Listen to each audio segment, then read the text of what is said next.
am so excited to share this episode with you today. I sat down with Lesle Lane, who runs Studio 13, a photography business in Indianapolis. Now, Leslie's story is fun, cool, and amazing. She is a third-generation photographer who took over her family's business at just 23 years old when her stepdad happened to suffer a stroke. And get this, her parents stuck a camera in her hands at the age of 6, just to keep her from driving them crazy. She actually wanted to be a youth pastor originally, but decided she wasn't good enough to be a preacher, which just made me laugh. We get real about what it's like being a woman in a man's world, and Leslie shares this crazy story about getting fired from a job site, actually celebrating one of her successes after she finished a tough project. While guys on the same side could just whistle at women with no problem. Yep, talk about double standards. Though what I loved most about our conversation is how Leslie figured out to scale her business without losing what makes her so special as a photographer. She was like, I never wanted to manage people. I stink at it. And now she actually has a big team and is really good at it. Gotta love our personal perceptions, don't we?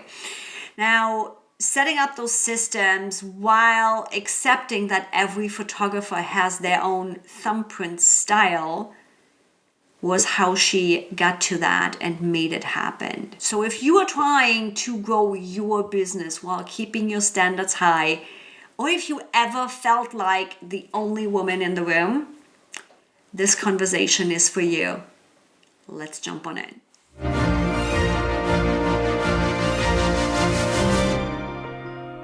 And with that, I would love to introduce you to my guest today. Lesle Lane is the founder and lead photographer of Studio 13.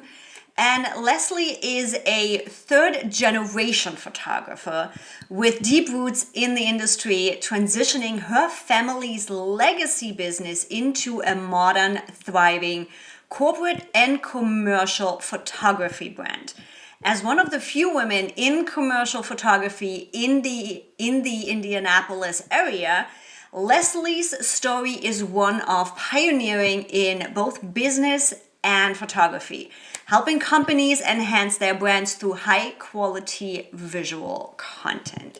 And Leslie, we already had fun behind the scenes, so this is going to be a really interesting episode. I already know that.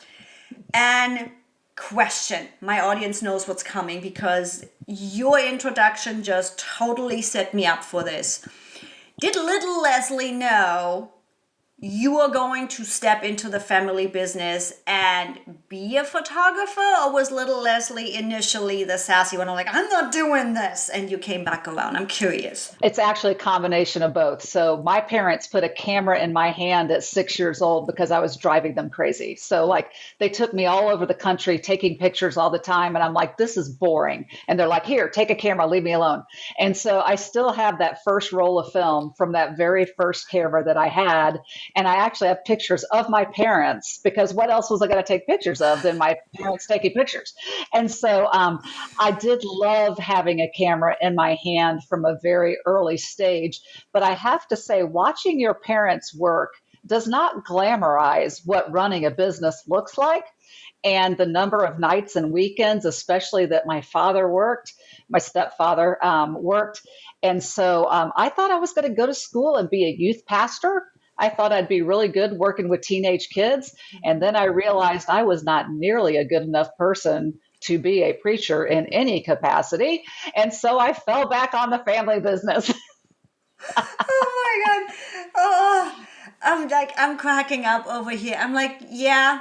I'm like, we already connected behind the scenes before the episode where we are both got that sassy streak. I can see where that might not perfectly align with the preacher thing. Yeah. However, I also have seen some preachers that really have some sass to it. So who knows? I'm happy. I'm happy you went the photography route. Now, my next question is this. We often have this perception of personalities behind the camera and in front of the camera.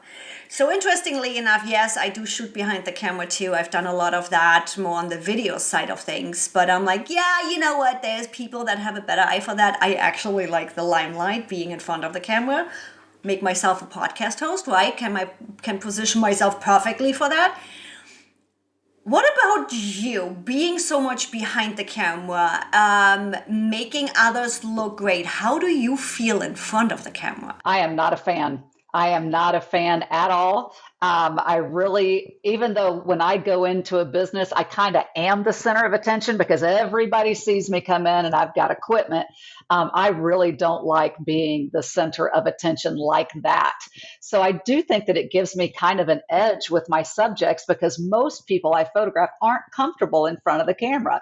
So, but yes, I'm one of those photographers that pretty much I hate many, many pictures of myself. Oh yeah, and I'm like, don't get me wrong, I've definitely been there, and there's pictures out there of me where I'm like, okay, but you know what? I don't care if that double chin shows in that picture. I'm building the story around it. But yeah, it's like working with a lot of my clients, everybody is like, oh my God, and in front of the camera and looking good. And that angle is weird. And don't get me wrong, there is an angle of my nose where I look like König Drosselbart, a German story with where the dude has a huge long nose. So the nice thing I've seen with photographers, though, that often don't like to be in front of the camera is that understanding of that emotion, of that stress, and being able to get people out of that. And now, when I specifically look at you as a corporate photographer, where that is all another story, right? It's a whole nother layer than just family pictures where you can play a little bit more. I would love to dive a little bit deeper into this and starting really at the beginning of this. So you're coming in as a third generation photographer in that business, as a female in that business, and now also transforming that family legacy business that's been around for just a few years, right? From that quote, I don't want to say old style, from that legacy style business into a 2025 business, into a female run business. What are some of the challenges that you have experienced taking that established business in a corporate sector and making it yours? Boy, I wish I could tell you it was a very smooth ride, but it was not. And it has not been. And there are days that I still question my sanity for continuing to press this because I still sometimes are the only woman in the room. Just think about where people look for vendors in a networking type circumstance. And I'm trying to find these corporate partners that I can come alongside with. I'm not really looking for the mom and pops anymore. I'm looking for larger. I don't need a whale, but I certainly need a swordfish. And so there's still a lot of males that are making those decisions, but it is getting better. Women are coming into power, into marketing positions, into CEO positions, to CFO positions. So it is getting better. But as a 21-year-old, which is when I came into my parents' business, I ended up taking it over when I was 23 because my stepdad had a stroke. I was the only female photographer in Indianapolis. And I was already kind of tough because my mom was tough. So think about the women back. My mom was born in the 40s. My grandmother, obviously 20 years younger than that. And both my grandmother and my mother were integral parts of the business. They worked every day while raising their children, because that's what photography does for you, is that you can have both. It just doesn't happen very often. But my grandmother raised me to be tough. So what's the first thing you get labeled at as a young woman in business that's tough?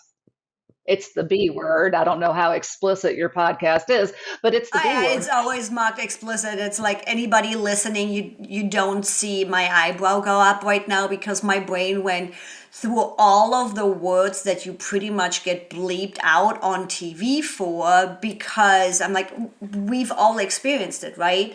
It's like, even me, I started out as an electrician. So again, the only female around. And fortunately, I knew all of the games and all of the weird games they play on construction sites, right? Testing you, the whole pick up that specific oil and it doesn't exist, that kind of stuff.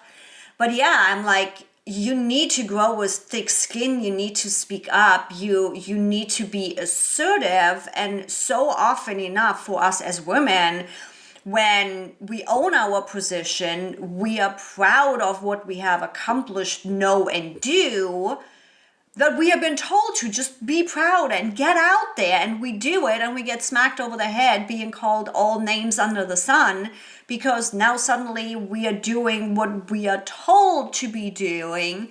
And it's interesting, and I've seen some changes happening, but I would love to hear them from you, because you are like literally boots on the ground in a situation where you mentioned aligning with other female managers and leaders, because that's what happens, right? It's, call it the bro code, call it just human nature. Everybody goes first to their known circles. So when you are working with management positions and the people that are making the decisions and they are men, they have their circles, and it's a habit. I'm like, on one hand, I can't fault them because we often all just fall back to the people we know. But on the other hand, I've been seeing some changes where that is changing. Enough of my experience. What have you experienced over the last few years changing on male perception and the effort they are putting in being in a manager position, making decisions? Has something changed there? Have you seen something? But also, what have you seen with women stepping more into manager position and making those decisions? Yeah, a couple things that I want to key on, because it's funny that you mentioned construction, because I think women are held to a different standard working in the construction industry. So much of the work that I do, architecturals, interiors, working on construction sites, going into industrial situation. 15 years ago, I was given an impossible deadline in a construction situation. And I was so thrilled when I got done with that, that I let out an explicit set of words to kind of celebrate that I Okay, had accomplished. let me get something like "fuck yes." I That was one. fired. You I are was kidding fired. me. Mhm. I was fired for being unprofessional. And I'm like, But this is construction. your guys on the construction zone get to whistle after my ass and make, really? Yes, yes. I was given a dressing down by a female for being unprofessional on the work site. And I sat there and I was so angry. And you know what I hate about being angry is when you cry when you're angry. And I was so angry that I couldn't even keep my tears from slipping out. And she looked at me and she goes, "You seem shocked by this." Oh, I said, fuck you, bitch. You, as a female that has the same struggles, are you fucking kidding me? and I just looked at her. I said, I've been called a lot of things. I've been called a bitch. I've been called bossy. I've been called all kind of things, but unprofessional, this is a first. And so that was 15 years ago. And so what I figured, that was a time and a place, hasn't happened since, haven't had anything like it happen since. But about 7 years ago, you got to raise your kids. You're raising kids, you're going to PTAs, you're doing all that stuff. And I was really working in a silo. I was really not hanging out with women like me. I didn't really know women like me existed. And so, because I do so much work in construction, I started to network at a group called Crew Network. It is, they have regional clubs, but it is a global industry of women in commercial real estate. You want to talk about rock stars. You want to talk about women that get shit done and thick skinned and they're around men all the time. It changed my life to be able to go to those groups and see these women not back down, to see them stand their ground, to see them go in for pay disparity, and to listen to their stories about what they've endured at that table. And then those groups also welcome male advocates. And that's what I feel like has started to truly change the men that love, respect, and honor women both at work and at home show up for women at work and at home. I'm not saying they're growing on trees and they're everywhere, but if you go to places like that, you can find them. And that's what I feel has made the biggest difference in my life. Also, I met an incredible gentleman that I ended up marrying who has let me know in no uncertain circumstances that he's been in corporate America for 35 years. And he said, I've had male bosses and I've had women bosses, and I would take a female boss any day. Um, so to find these men, they're just like, women tend to lead with a little bit different mind, and we are different. We're wired different. We're just different. We need both the strengths of men, women, and people that don't even associate with either gender. We need all kinds of people, all kinds of colors, because we all come to it from a completely different perspective of our nature and our nurture and our experiences. Three different things that we bring to lead. And Crew Network has definitely been something that changed my life in that aspect. And I'm getting goosebumps over here. I'm like, especially when it comes to supportive men. So found myself a similar one, right? Swiping right on a tourist when I was still living in San Diego. I'm like swiping right on a tourist. I'm always joking with him. I'm like, cool, I'm in Vancouver Island right now. I'm in Victoria. You are still in Michigan. We'll get it taken care of at some point. But it's this understanding and the change that I have seen. Again, they unfortunately don't grow on trees yet. In men, where it's like there is different approaches, there is advantages to each of those approaches. Why limit ourselves to that little bubble that we see, that we know, that we perceive, rather than opening that bubble up and allowing different opinions and different viewpoints in that help us be better too? It's like, it's not that cutthroat. We all can coexist in the same realm, and we don't have to 1,000% agree with each other. We just agree each other with enough and communicate. Where it's like live and let live. Two different viewpoints, two different perceptions can coexist. And similar to you, unfortunately, just on not even a handful of men, I'm happy to report I have seen more and more of these too. But unfortunately, I've also seen the ones that do not want to adjust and do not want to learn fight back big time. Having said that, I'm curious, coming back around to business. So, you talk about how photographs, you are creating works of art designed with a client in mind. So it's this visual storytelling.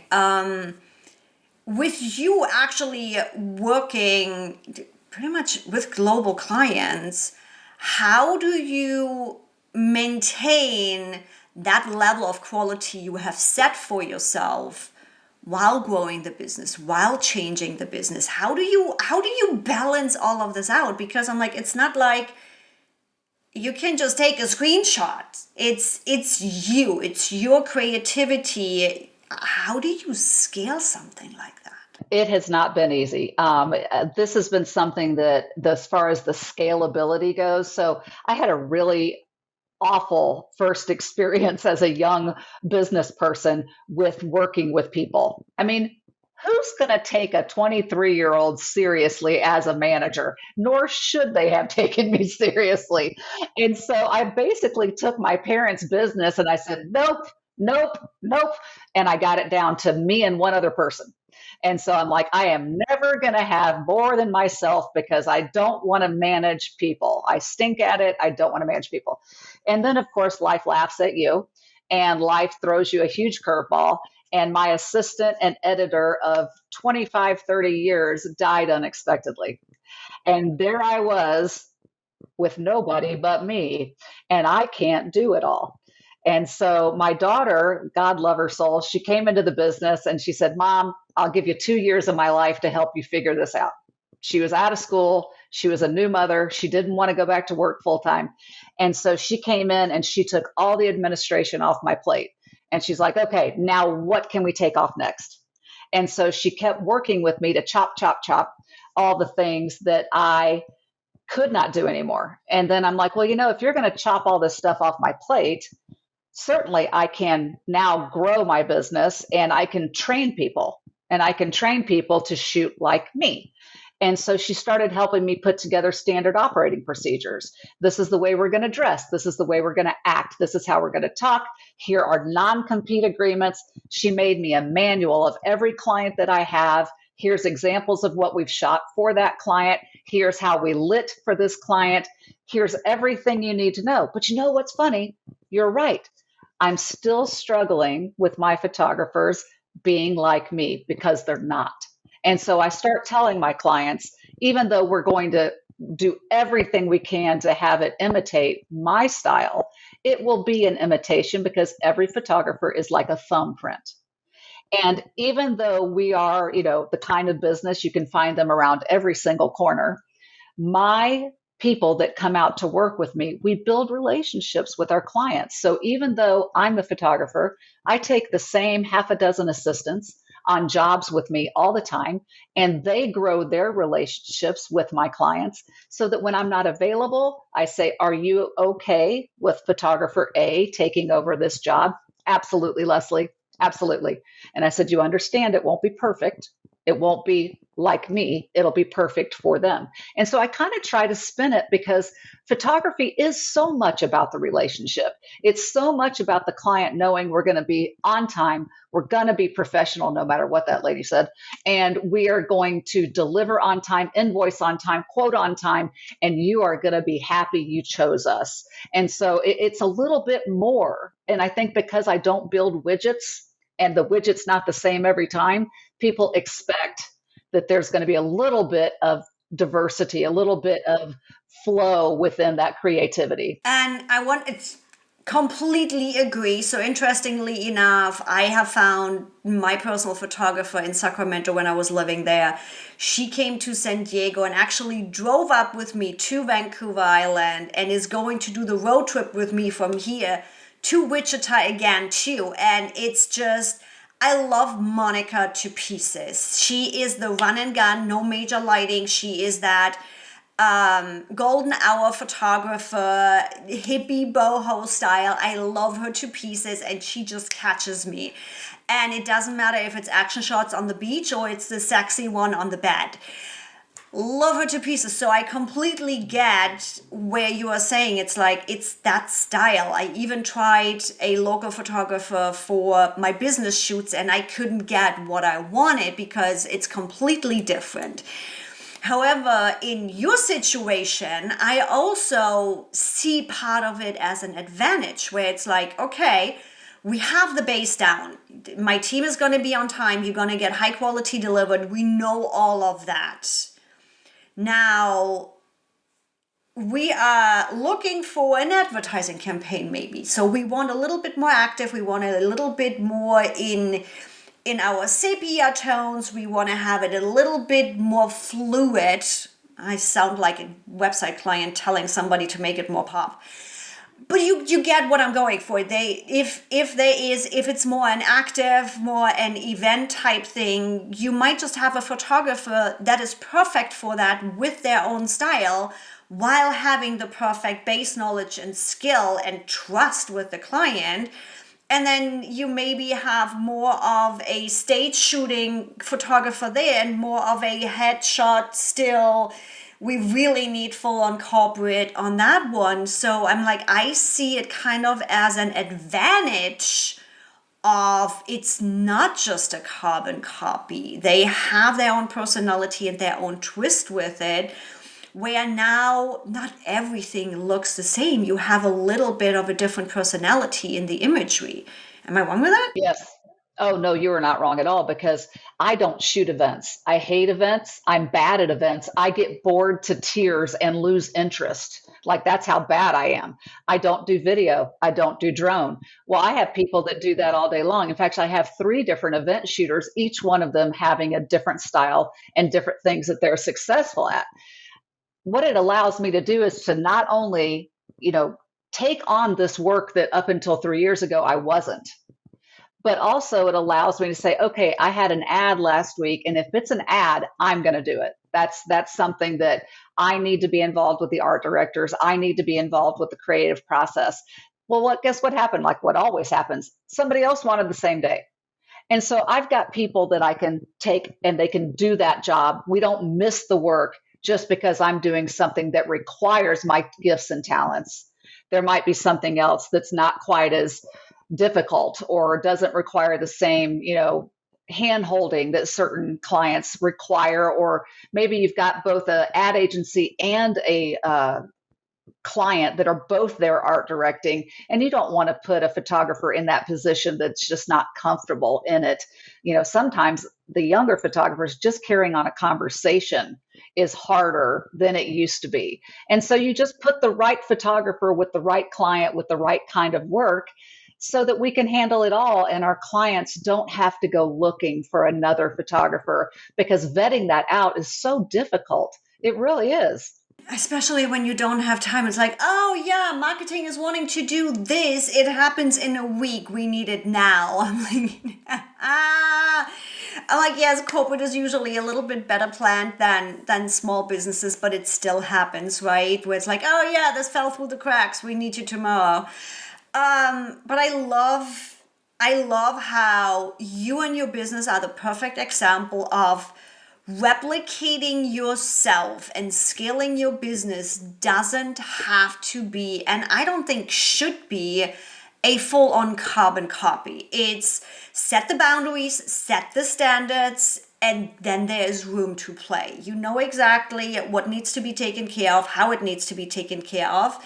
And here is 25%, 50% of the job is go play, go have fun. And especially with something as tangible as being a photographer and imagery and that creative.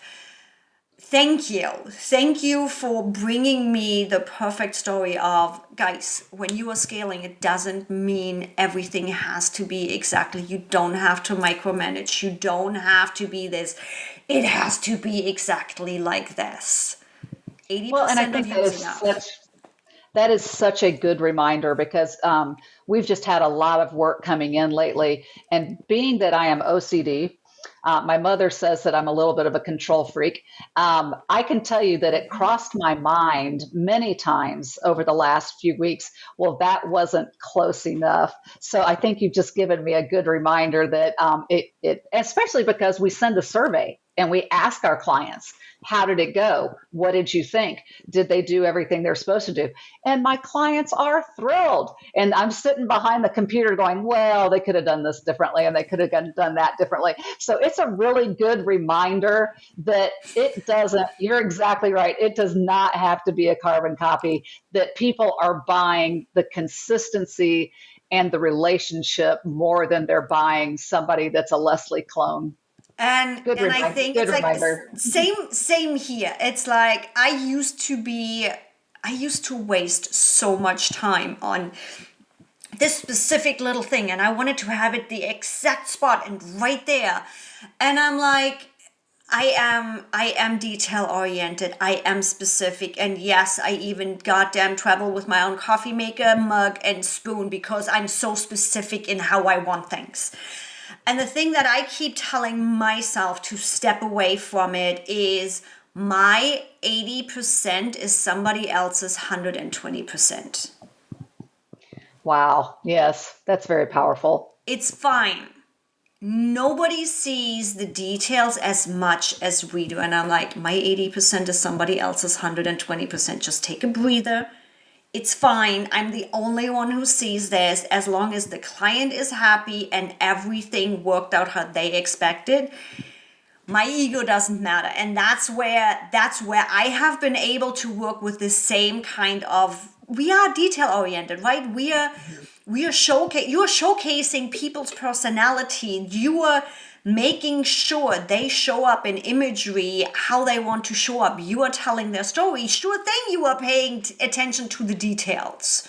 You're exactly right. But it's just, it's so interesting being in this field because sometimes I go in and I get like a half a dozen people. They let me go from desk to desk or office to office, and that's great. Other times I get 30 people that all have to be done in the same environment or they all have to be done the same. And so this week I had a gentleman that was having a rough time and he wasn't there. He wasn't feeling it that day. And I put my camera down and I took a moment to talk to him. Not asking prying questions, just letting him know that I'm listening to him. Do you want to schedule this for another day? And sometimes, and we ended up getting great photographs of him because I stopped, because I didn't feel like I had to go fast and to get to the next person, even though we were on a scheduled timeline of 10 minutes per person. And I'm like, nope, it stops right here. And so sometimes getting the person to show up on the camera is just simply acknowledging that you see them where they're at. And I think that we can all remember that in our business, in everyday life, whether it's photography, marketing, podcasting.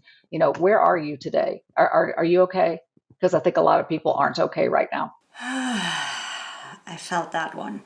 And I think for us to step out, I think we all, to some level, are struggling. There is fear integrated. There's so much going on right now. And I think just taking a second, stepping out from our everyday and just be like, hey, I got 5 minutes. Let me know what's going on with you. And just hearing them and seeing them, leaving our baggage aside for a second, can make such a big difference. And I'm curious, what's in the future for Studio 13? How do you continuously make a difference? What's your plan? I will not be having a fourth generation come after me. So I will not, my children, unless my grandchildren decide that they want to come in the industry, I have to make my impact differently than the way that my family did. And so I've been very blessed that I get to work a lot in higher education. So I not only serve on the board of directors for my alma mater, Butler University here in Indianapolis, I'm on their alumni board, but I also work with several colleges around the region. And every time I go to one of those colleges, somebody always says, "Hey, can I talk to you? Can I talk to you about your business? Can I talk to you about what you're doing?" And I try to always say yes. Yes is something that you have to balance really well. You have to know when to say no, and you have to know when to say yes. And impact meetings are meetings I try to always say yes to, especially when we're talking about women, and even more if it's in a marginalized group. And so through all of these different universities, I have a mentee that I meet with regularly. And then I have young women that I have brought on to my team to teach them how to be assistants because they have a joy of photography and they'd like to learn more.